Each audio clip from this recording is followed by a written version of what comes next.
अंबिकापुर से धोखाधड़ी का एक ऐसा मामला सामने आया है जिसे सुनकर आप भी हैरान रह जाएंगे। यहाँ कान्हा मोबाइल नाम की दुकान पर सस्ते मोबाइल फोन का लालच देकर एक युवक से 16 लाख रुपए की ठगी कर ली गई। युवक ने मुनाफे के चक्कर में 18 मोबाइल फोन का प्री ऑर्डर दिया था, लेकिन उसे न तो फोन मिले और न ही उसके पैसे वापस आए। हैरानी की बात यह है कि पुलिस में एफआईआर दर्ज होने के 10 दिन बाद भी आरोपी पुलिस की गिरफ्त से बाहर है। मेरे साथ बहुत बड़ी फ्रॉड और बहुत बड़ा ठगी हुआ है जो कि 16 लाख रुपए का है और ये कान्हा मोबाइल के थ्रू हुआ है। कान्हा मोबाइल पे मैंने फ़ोन के ऑर्डर्स के लिए 16 लाख रुपए का पेमेंट किया प्री ऑर्डर्स के लिए, और मेरे को डिलीवरी नहीं मिली डेट्स पे। रिफ़ंड्स की बात की गई और जब रिफ़ंड्स के लिए 2-3 हफ्ते घुमाया गया, घुमाने के बाद जब मैं जाके कान्हा मोबाइल से पूछा कि मेरे फ़ोन्स और रिफ़ंड्स कहाँ हैं, तो उन्होंने सीधे सीधे कहा कि ये ट्रांजैक्शंस जो भी मैंने क्रेडिट कार्ड के लिए किए थे, जो आपके साथ आए थे, उनको कैश देने के लिए किए थे, और कैश मेरे सामने नहीं दिया गया था, मेरे पीठ पीछे दिया गया है हर बार। और कान्हा मोबाइल ने ये भी कहा है कि ये सारे कैश देने की जो भी समय कैश दिया गया है, इसकी सारी रिकॉर्डिंग सीसीटीवी फुटेज में है मेरे पास, जो कि मैं आपको दे सकता हूँ। और मैंने उनसे कहा कि आप कैश कैसे दे सकते हैं, ये दुकान में मैंने फ़ोन के लिए पेमेंट किया है, वो भी आप किसी और को पहली चीज़ कैश दे रहे हैं, दूसरी चीज़ आप कैश दे ही नहीं सकते क्योंकि ये एटीएम मशीन तो है नहीं आपकी दुकान। और ये सारी चीज़ दोनों ने मिल के, आयुष सिंह राजपूत और कान्हा मोबाइल ने मिल के मेरे साथ ये मैनिपुलेशन और ठगी की है। मेरे को मैनिपुलेट किया गया था कि कान्हा मोबाइल के साथ जुड़े हुए आयुष सिंह राजपूत मेरे को बहुत ही सस्ते रेट पे मोबाइल फ़ोन्स दिलवा सकते हैं, जो कि मैं बेच के मुनाफा कमा सकता हूं।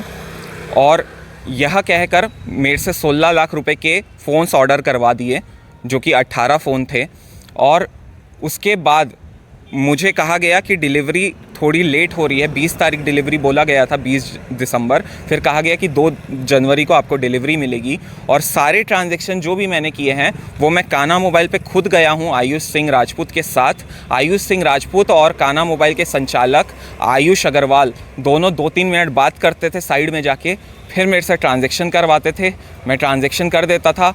मैं बिल्स अगर मांगता था तो वो बोलते थे कि डिलीवरी के साथ आपको मिल जाएंगे, अभी बिल्स नहीं मिलेंगे। और मैं क्योंकि पक्के में पेमेंट कर रहा था क्रेडिट कार्ड से, तो मेरे को रिसिप्ट जो मिल रही थी कि मैंने I paid to Kanha mobile, और मेरे को फ़ोन में मैसेज भी आ रहा था क्रेडिट कार्ड से मैंने पेमेंट किए हैं, तो कि कान्हा मोबाइल पे मैंने पेमेंट किया है। तो मेरे को कोई डर नहीं था कि मेरे साथ कोई ठगी हो सकती है।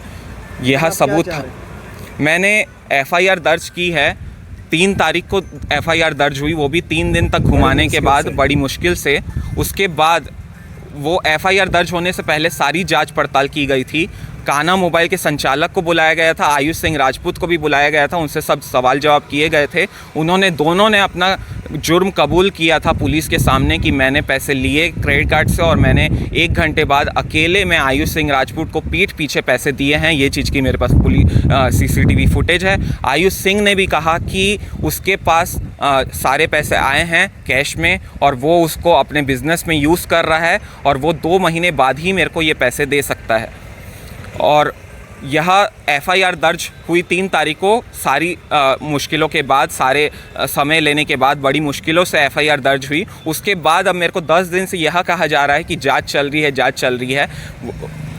420 की धारा लगने के बाद भी वो गिरफ्तार नहीं हुए हैं। दोनों के दोनों सरेआम घूम रहे हैं। आयुष सिंह फरार है अंबिकापुर से पूरी तरीके से। प्रशासन द्वारा कुछ भी नहीं किया जा रहा है। पुलिस प्रशासन सोया हुआ है, कोई भी जवाब नहीं दिया जा रहा है। मुझे बस यह कहा जा रहा है बार बार कि जांच चल रही है, ना ही मेरे से कुछ भी लिया जा रहा है सबूत, ना ही उनसे कुछ पूछा जा रहा है। पुलिस प्रशासन कुछ भी एक्शन नहीं ले रहा है। 10 दिन हो चुके हैं, मुझे बहुत ज़्यादा पेनल्टीज़ देनी पड़ रही हैं क्रेडिट कार्ड के पेमेंट्स पे। मैं बस यही चाहता हूँ, विनती करता हूँ कि अपना जो पुलिस प्रशासन है और जो मीडिया है वो मुझे न्याय दिलवाए, ताकि ऐसे जुर्म आगे ना हो किसी और के साथ। पीड़ित अब न्याय की गुहार लगा रहा है और पुलिस प्रशासन की सुस्ती पर सवाल उठा रहा है। क्या रसूखदार आरोपियों को बचाने की कोशिश की जा रही है या पुलिस वाकई इस मामले में लाचार है? यह एक बड़ा सवाल है।